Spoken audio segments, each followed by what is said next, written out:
Assalamu alaikum warahmatullahi wabarakatuhu. Kabajamtoota fi jaalatamtoota uummata Oromoo akkam jirtan bakkuma jirtanitti nageenyi rabbi isin bira haa jiraatu isiniin jecha akkasumas har'aan tana waan adda takka qabadhee isinii dhufe maali wanni sun yoo jettanii kan nama tokko muudannoodha tokkoo fi muuxannoodha jettee Oromoo mammaattee akkuma dubbii sana kana duras hedduu viidiyoo tiktokii irratti dalagaa ture jechuudha.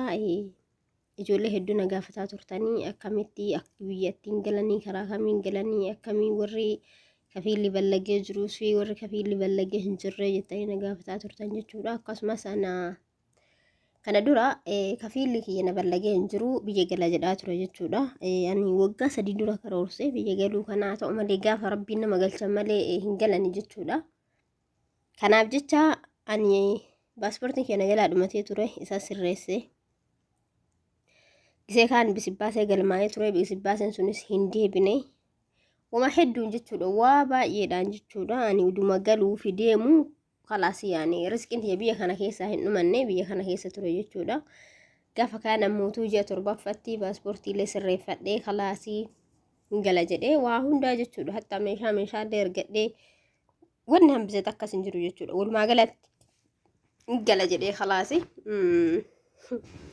Qophii kiyya hunda xumuree deemee erga deemee booda yoo shumasii ga'uu namichi na ballagee hin jiru jechuudha. Basmaa kennu namichi na ballagee hin jiru. Erga namichi na ballagee hin jiru namichi eegas hin ballanne maktaba amalii deemii maktaba amaliitti fala argachuu dandeessanaan jedhanii maalumaata ani gaafa sani maalumaata waraqaa warri poolisiidha ka shumasii narratti barreesse hin suurachuu hin dandeenye. Suuraan kaafanne jechuudha maalumaata sana. Bakka maalumaata sanaan suuraa hin kaafannetti maalumaata irraa waan irraa beekee waraqaa kana irraa harkisu hin jiru itti dhiisee galee naaf hin mijoomne ammas uduma sii himnaa mala sii himnaa akkamiin akka galtuu karaa biraatu jira.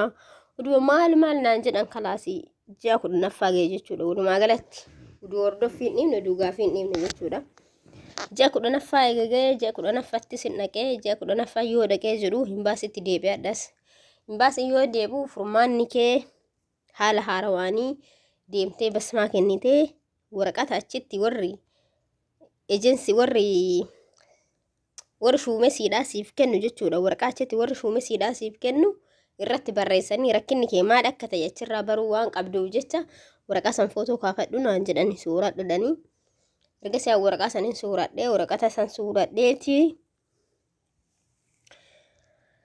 yoo waraqata suuradhee jiru namichi na ballagee hin jiru kalaas ammas maktaba amalii deemii naan jedhanii maktaba amalii waraqaa suuraa san irraa jechuudha maalumoota waraqaa san irra jiru san irraa lakkoofsa namichaa lakkoofsa hiqaamaa kiyyaa akkasumas maalumaata wantoota adda addaa afshirii gadi buufadhuuti afshirii gadi buufattee booda maalumaata namichaa kana baasi jedhanii. Akkasii afshirii gadi buusee maalumaata namichaa kana baase jechuudha. Ergasii booda ammas deebi'eetii deemaa ture. Maaliif yoo jettanii maktaba amaliin kun bakka qara jiru hin jiru bakka durii beekuutti hin jiru.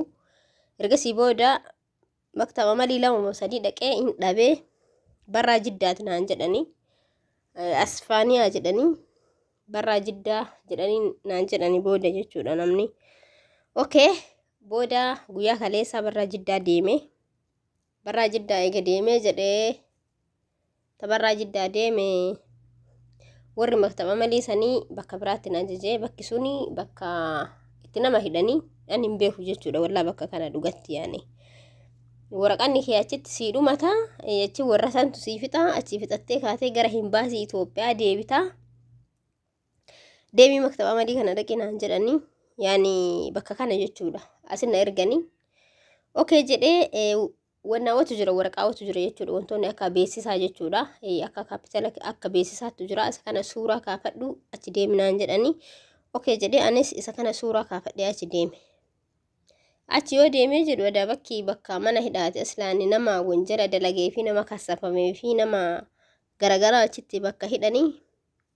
Ayyoo achi seenuu wali baay'ee gara Itoophiyaan gubbaa jiru naan jedhani.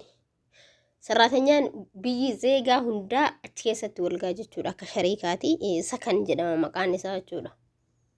Ani warra Itoophiyaa ka imbaasii dalagutu maktaba kophaa as keessaa qaba ka jedhu ana naaf hin galle namni wayitu na waliin hin seenne an kophaa kiyya waan seeneefi fiigaa gubbaa ba'e jechuudha fooqii gubbaa fiigaa ba'ee jedhu barri kan dhadha'ee hoo seenee jedhu lakkaa ijoollee Itoophiyaa takka jirtuun ijoollee Itoophiyaa ijoollee zeegaa garaagaraa hundinuu jechuudha kifilii qabu maali bakki kuni maali jedheeni jennaan atta maal jettee dhufte qofaa naan jedhan ani ammootu biyya galuuf jecha prosesii fixataa fi dhufee malee maali jedhee yoo jedhu meeti shaantaan kennaan jedhen na gaafatanii shaantaan maali nuti bara asii ba'uu hin dandeenyu kuni mana hidhaati nu hidhamnee jirra garii qabanii hidhaniiranii garii ammoo harka kennattee jirti garii uduu paaspoortii sirreeffachuuf deemtu qabanii hidhanii bakka hundumaa jechuudha sababa garagaraati namni sababa takkaaf hidhame takkas hin jiru achi keessa dhugatti